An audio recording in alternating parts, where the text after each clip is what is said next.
Hello and welcome again to Immigration News and Views. My name is David Nachman and I'm one of the managing attorneys at the NPZ, Nachman Fulwani Zimochek Law Group. And one of the things I want to bring to your attention, which is recently in the news, has to do with what's called the WashTech case, which is related to the STEM OPT extension debacle, which has been something that people have been trying to wrestle with for many months now. And we receive, I would say, on a daily basis, questions about these issues from international student officers at academic institutions throughout the United States. Of course, our membership in the National Association of Foreign Student Advisors has helped us to be able to provide information out there. They also have an excellent resource for as a lobby group to be able to provide the international student officers with this information. But I think what's interesting is we should probably take a quick lay of the land and talk about what exactly happened in the WashTech case. So back in November of 2014, many of you might remember that what happened was that President Obama passed a memorandum, and in that memorandum he talked about the OPT process, the optional practical training, and he talked about the possibility of extensions to the optional practical training.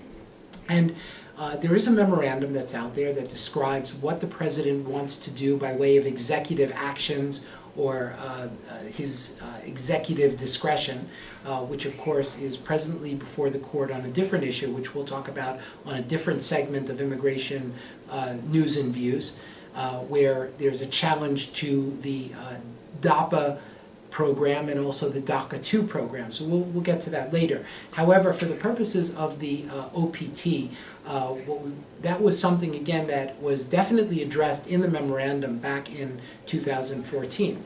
What ended up happening is that a group filed a lawsuit in the court, in the district court in Washington, D.C., challenging the current guidance that was in place for granting STEM extensions. Now, for those of you who are aware, the way STEM extensions work is that you're initially given OPT for 1 full year after completing your full-time course of study on your F1.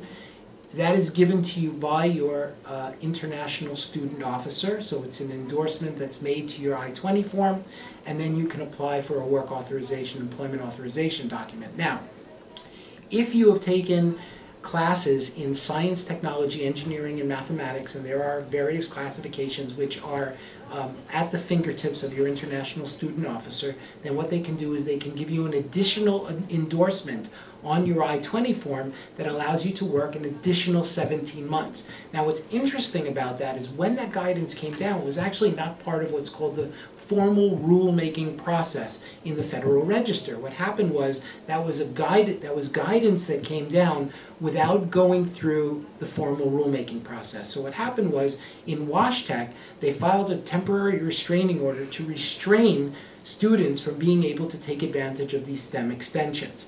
Now, what happened was, after that lawsuit was filed, after that restraining order was put into place, the government went back, and what they did was they said, okay, so what we need to do is we need to issue a rule.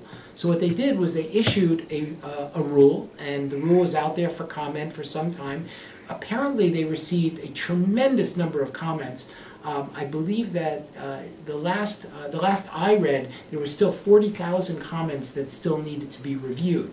And so what the government did actually just this last week is they went back and asked for an additional 90 days to review those additional comments and to formalize the new rule. Now, what does the new rule do? So this new rule that was proposed, and it was actually promulgated back a couple of months ago, again, for comment. So the government actually put out a rule in the formal rulemaking process.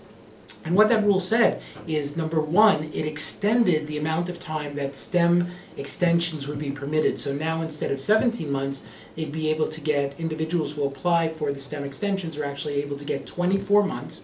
So what that does is it entitles students to a full 3 years of work authorization after their full-time course of study, assuming, again, that their studies are in science, technology, engineering, and mathematics, okay?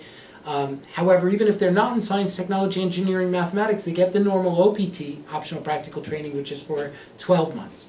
Now, under the new rule, and again, it is not yet It has not yet come out.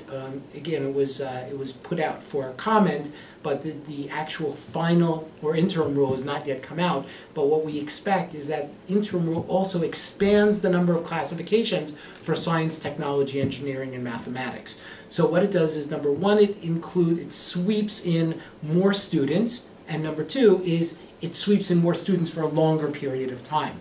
So we're waiting to hear right now what the ultimate outcome is going to be on this rule, but I just wanted to let everyone know that we are actively monitoring the WashTech case and actively monitoring the implementation of the final rule with regard to the STEM extensions. Obviously, these STEM extension rule, this new STEM extension rule, depending upon when it's promulgated, could potentially impact your case with regard to when you do your H-1B and timing. So make sure you stay in close touch with your immigration professional. Thanks very much for being with us today, and we look forward to being able to provide you with additional information on a going forward basis. Bye for now.